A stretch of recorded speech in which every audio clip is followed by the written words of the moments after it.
Many thanks for that kind introduction. I'm Tom Kehoe, Head of Research and Communications at the Alternative Investment Management Association, or AIMA. It's great to be back here today.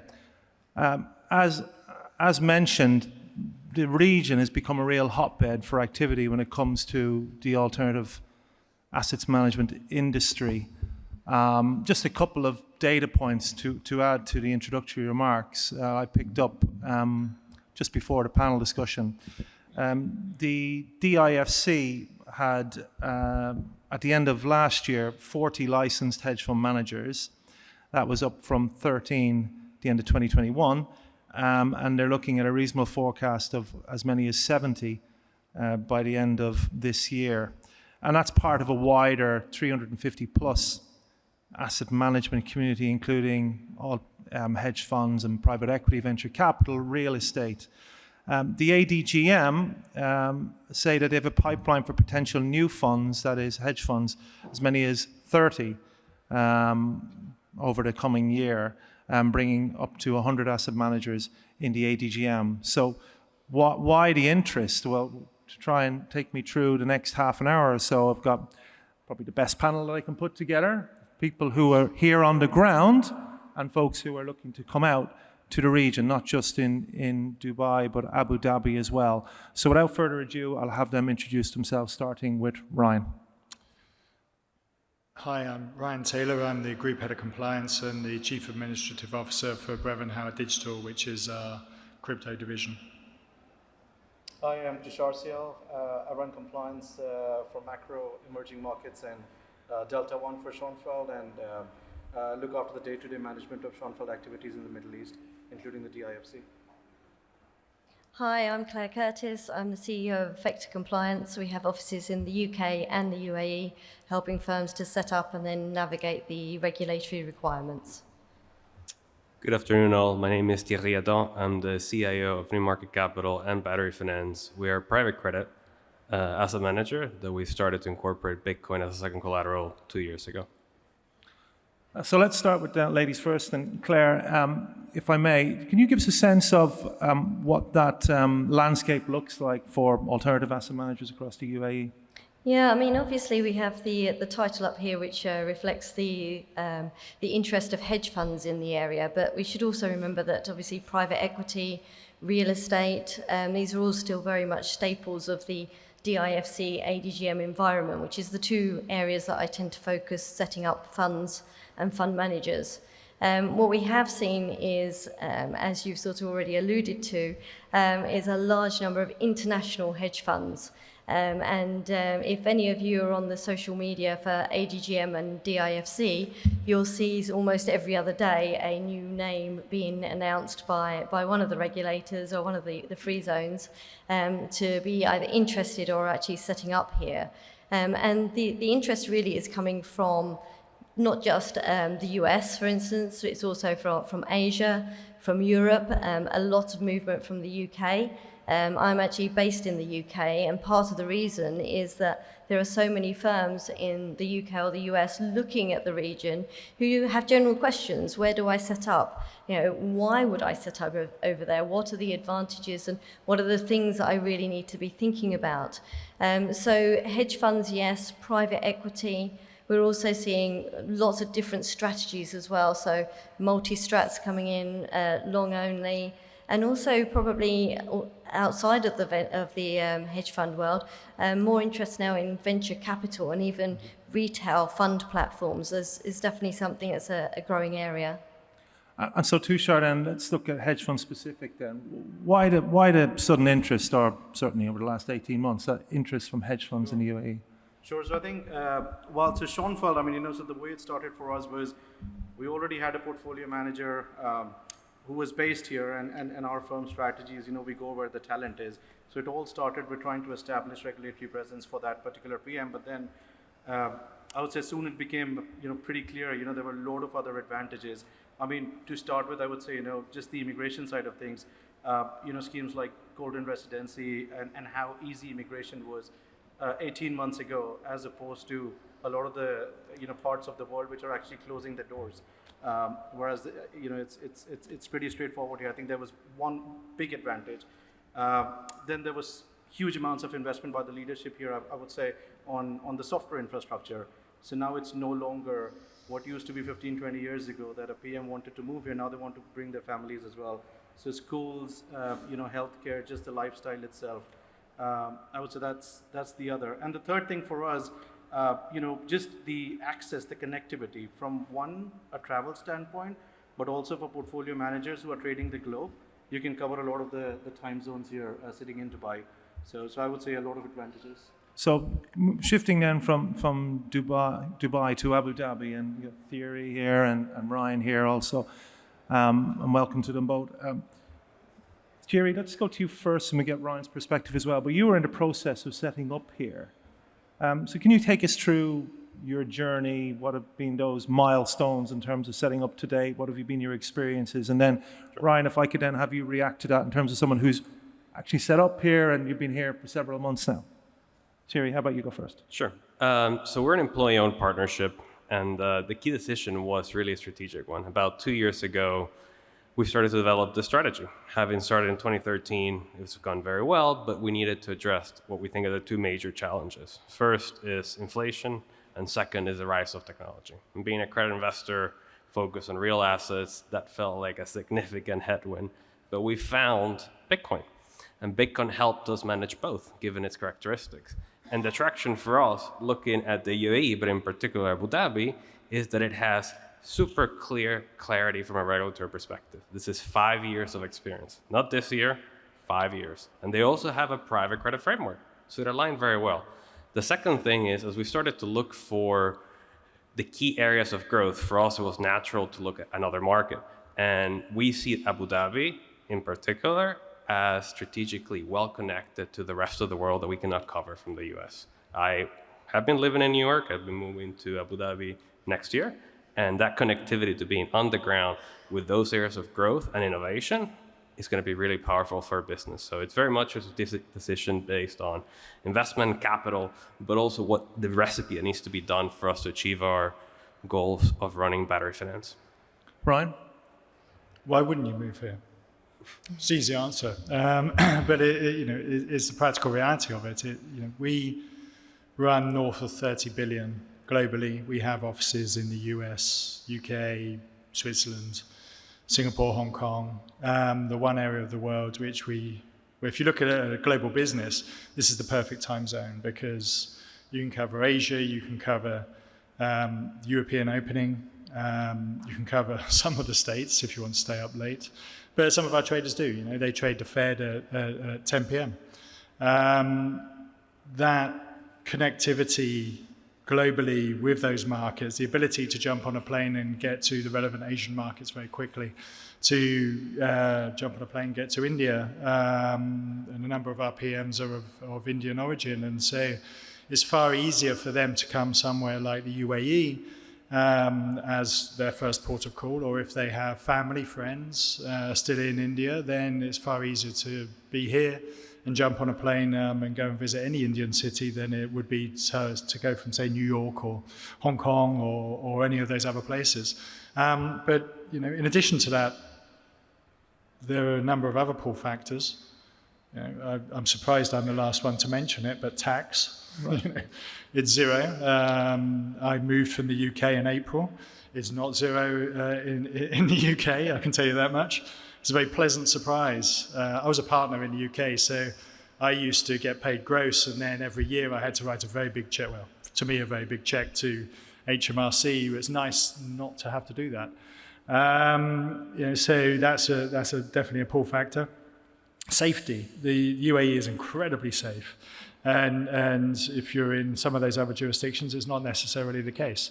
Regulatory certainty, absolutely. I mean, we trade both traditional assets, do about 32 billion traditional assets. We also trade crypto assets. We've got about $1 billion under management for crypto assets. The ADGM, which is what you're asking, why Abu Dhabi as opposed to Dubai. is a unified regulator where you can trade both of those very well. It's bifurcated in Dubai, so that had less of appeal to us. Assets, allocatable assets. If you're going to go anywhere in the UAE, then ultimately Abu Dhabi is the place. They have all of the oil. They have some very, very large sovereign wealth funds. If you want an allocation, if you're coming to, so it's interesting, you were talking about you set up because you had a PM who wanted to come here. I think if you have a PM who wants to come to Dubai, then you set up in Dubai. So it's kind of an opportunistic type of setup. If you're looking strategically, as we were, then you tend to look more towards Abu Dhabi for the reason that's where the money is. You have that unified regulator. You have a very efficient regulator. We actually got set up in 6 weeks from inception to go live. And trust me, I'm regulated by 13 different regulators globally, and I've never, ever had that. And that's not because they weren't, they just grandfathered us through, or they weren't robust in their approach. They're extraordinarily robust. But if I submitted something to them, rather than wait 6 to 8 weeks to get a response, I got a response back the next day.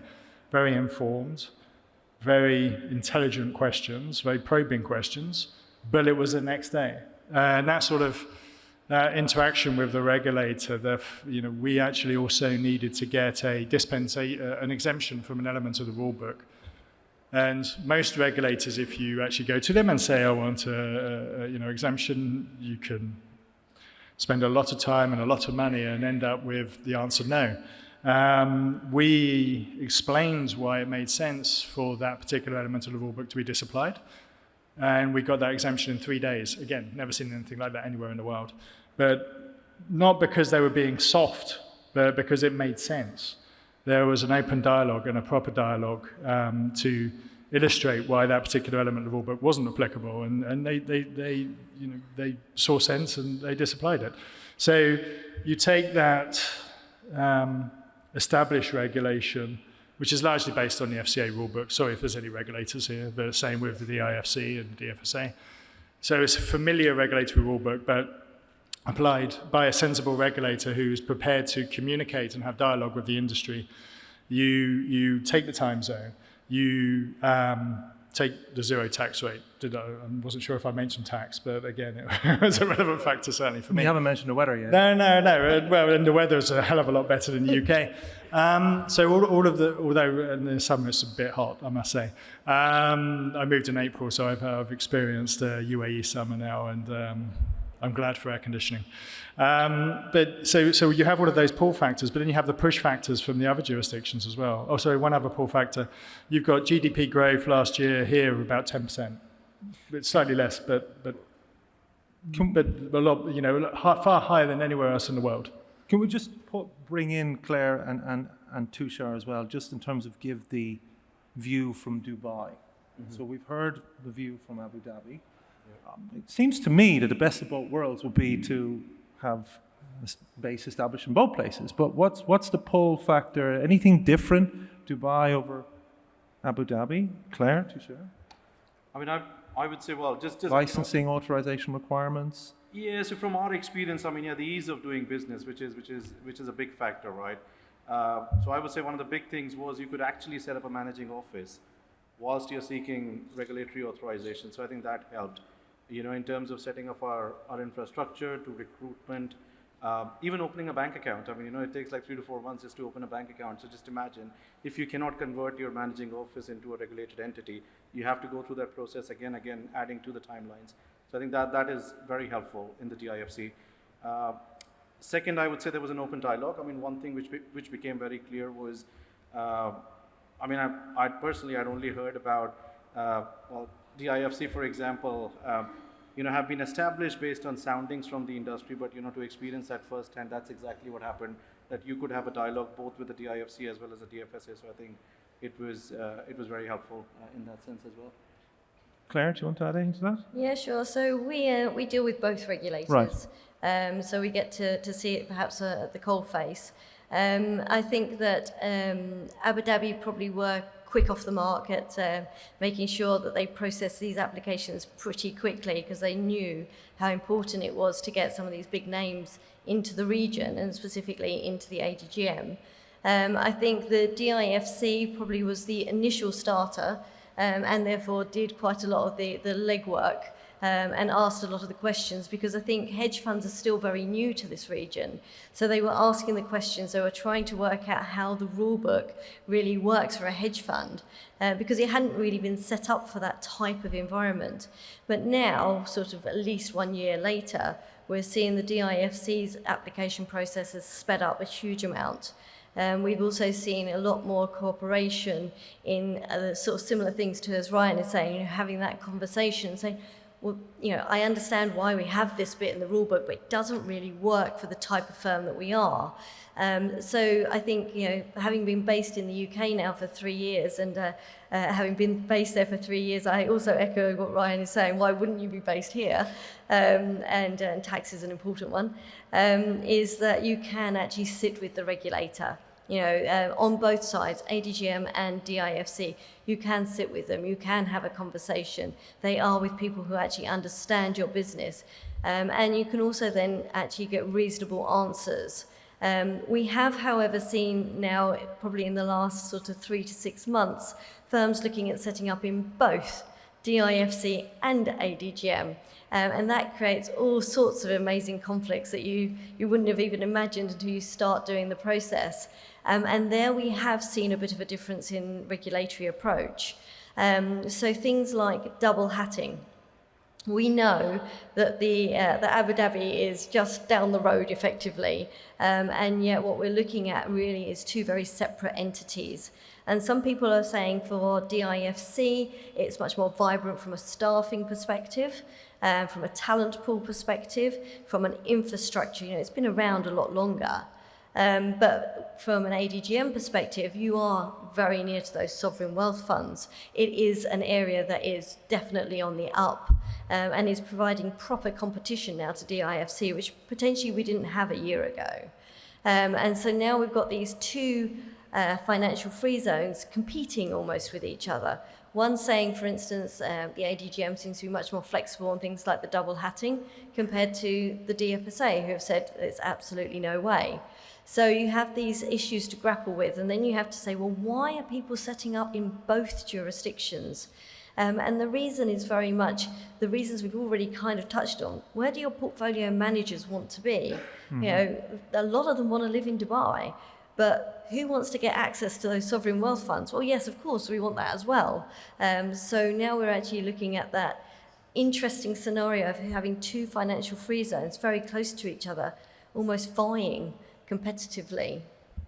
Thank you. Ryan, is there any specific requirements related to the marketing and solicitation of investors? Yes. Can you take us through the highlights of that maybe for the ADGM? Or for the region itself? Yeah. So it's interesting when you talk to marketers, because you have a conversation with a marketer who's in the States and he says, I want to market into Europe. And you go, okay, well, which country? They go, no, Europe. And you go, well, yeah, but which country? Because even in somewhere like Europe, where you have things like the AFMD, each individual country still has its own idiosyncrasies, and you have to worry about each individual country.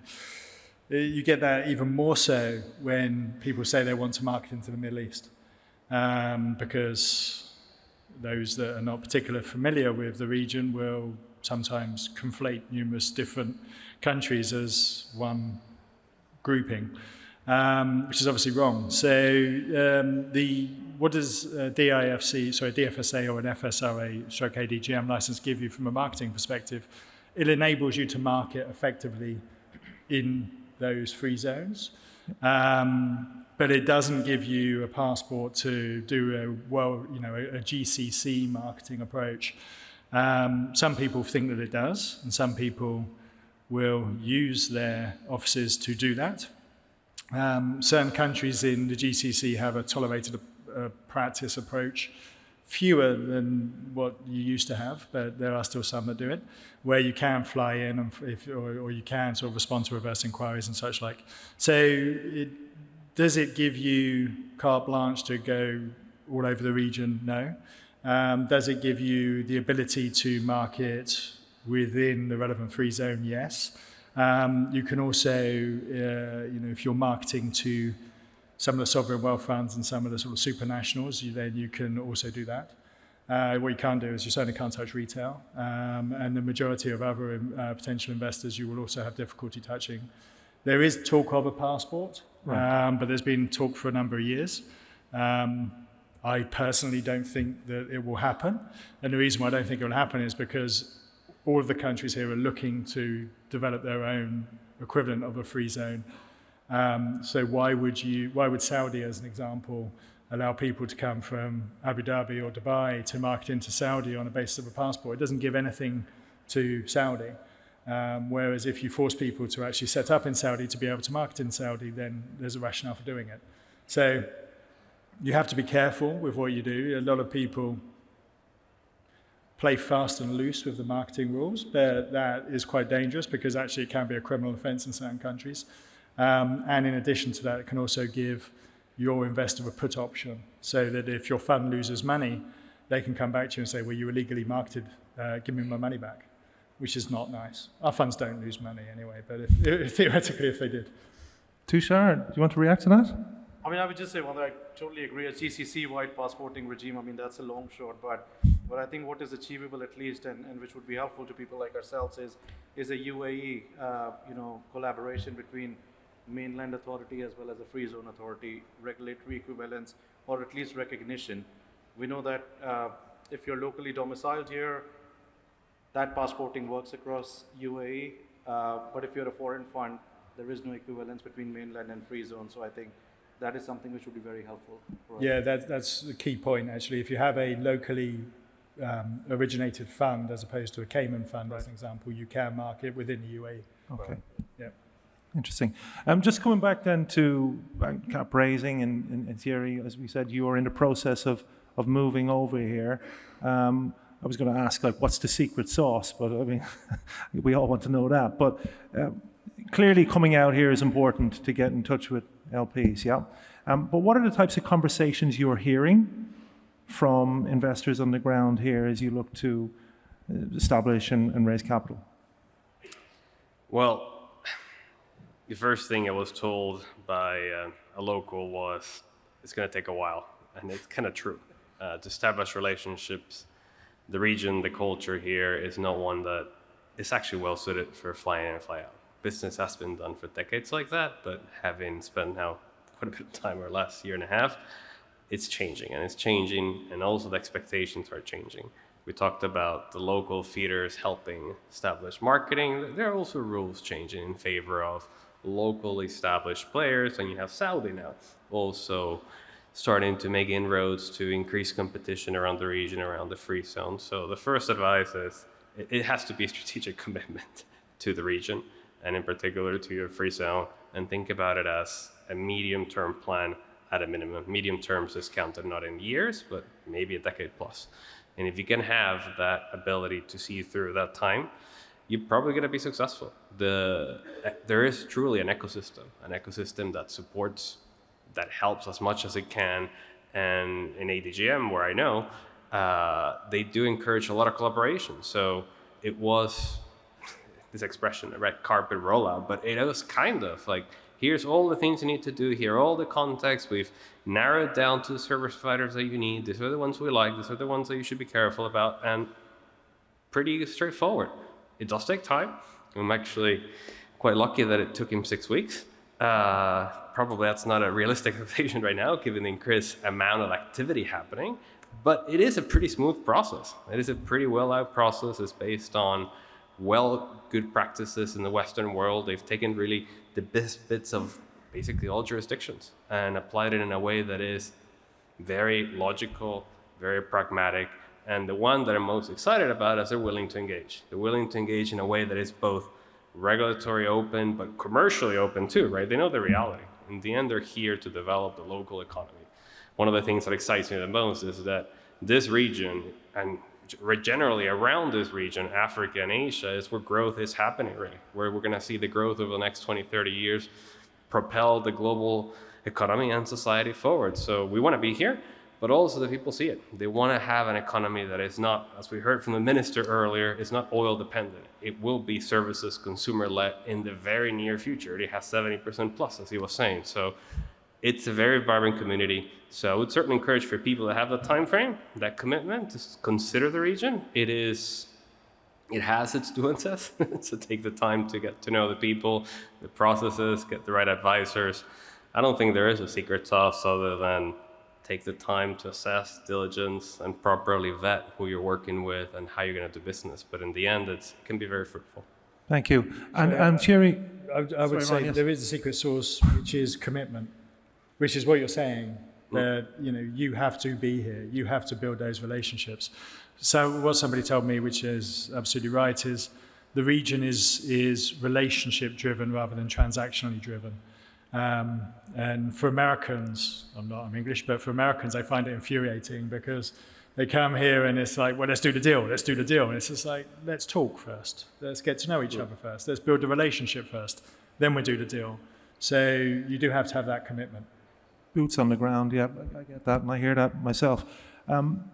Thierry, you mentioned at the beginning, you've got an interest in the digital asset space, and that's motivated you to come out here. But are there any specific requirements, or, well, let me put it another way, what has been your experience with regulators here when it comes to looking to invest in digital assets?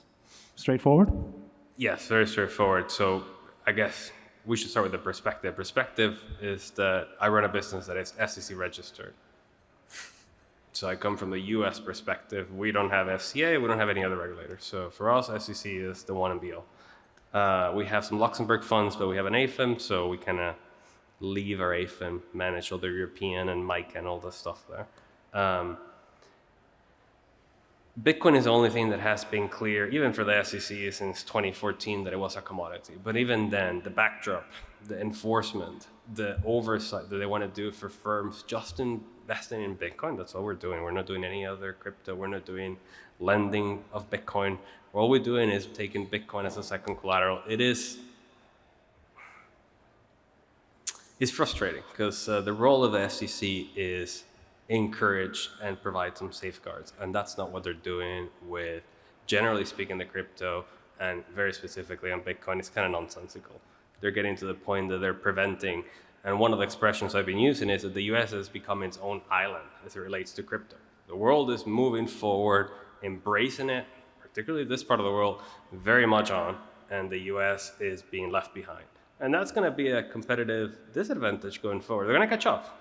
The US system is remarkable. It's a very remarkable society. It's a great governance, but it does take time sometimes, and we're seeing it right now with crypto. It's going to go through many processes of democratic falls and rises, but our outlook is not going to be any better in 3-4 years, probably more over the next 5 years. There's a political election coming up next year. This is one of the hot potatoes.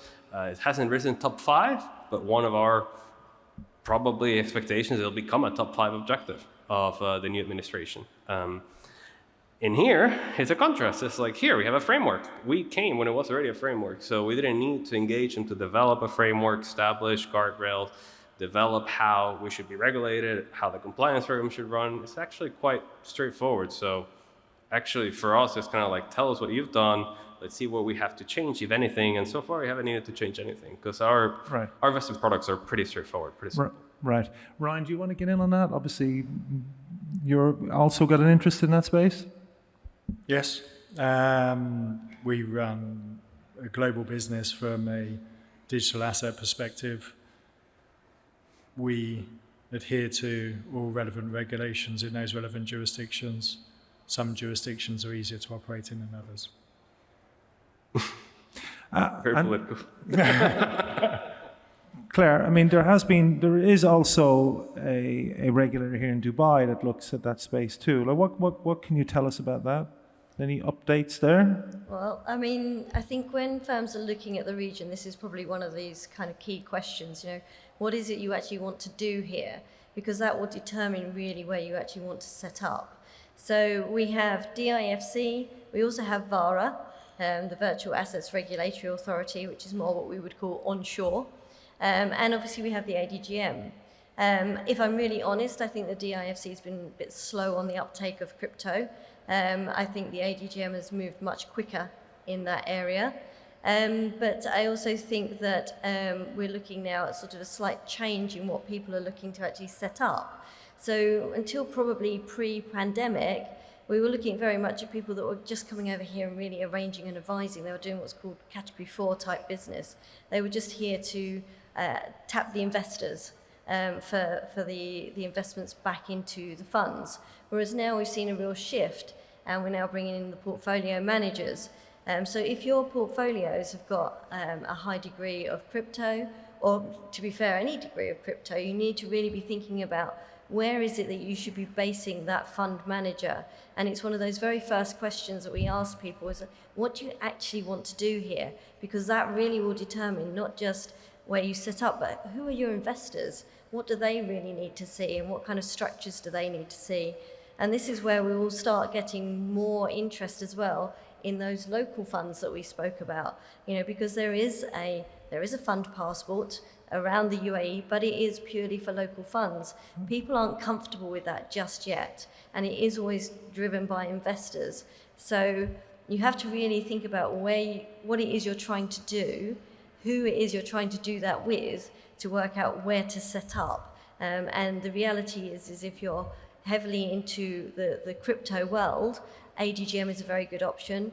VARA is also a very interesting one, but has probably been less successful in attracting the big international players like these guys sitting here. Is your sense that that pipeline is likely to open anytime soon, or In DIFC? in VARA or in the DIFC? I think in the DIFC they've brought in a certain amount of a regime, which if you're just into Bitcoin, that could probably work. I think that there is a need to recognise more tokens, and at the moment they've only recognised 3, and there's a couple that are going through. That's too restrictive for anybody that's really actually doing anything in crypto. VARA is a different type of offering, and you'll find different types of companies going there, perhaps much more in the brokerage side of crypto and things like that maybe. But it's an area where the UAE in general has done masses of marketing to say we are open to this type of offering, but you also then need to, when you come here, you need to understand what that offering is and how that matches with what it is you're trying to achieve. So I think there is still quite a lot of development in that area to come. Okay, we're rapidly running out of time. I don't know if there's any questions anybody has for the panel. Anyone? Someone in the middle? Is there a question? There's one there. Guy in the white shirt. Go ahead. Yeah.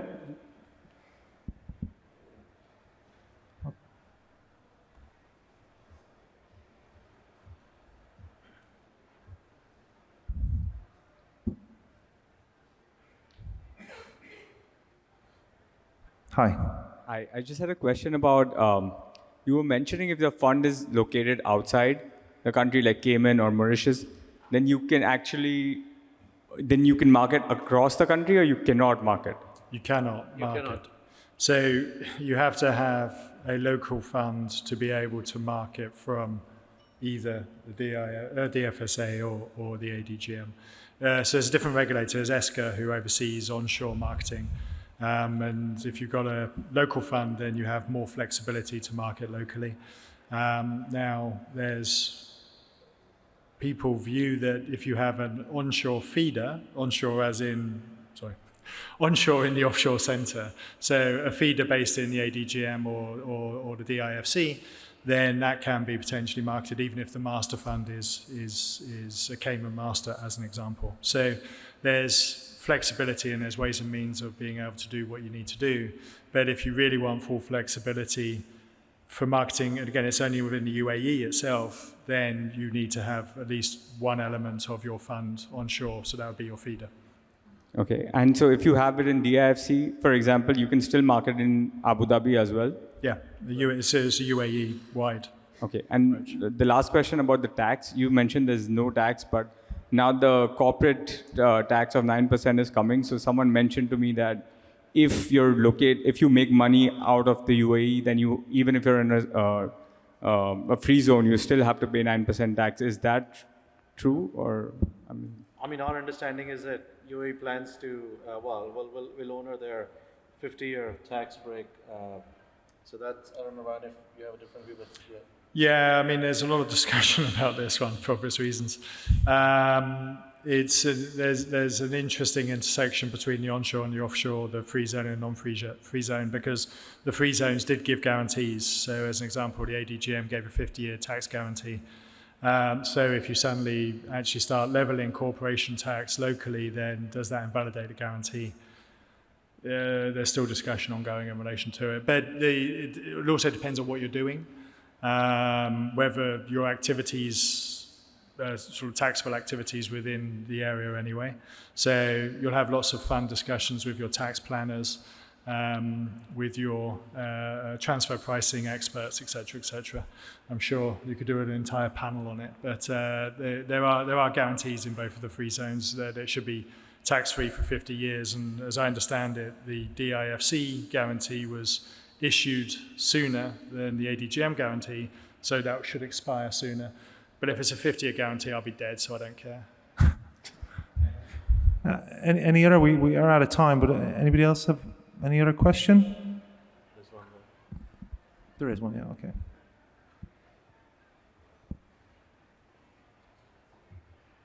John at the back. Hello. Hi.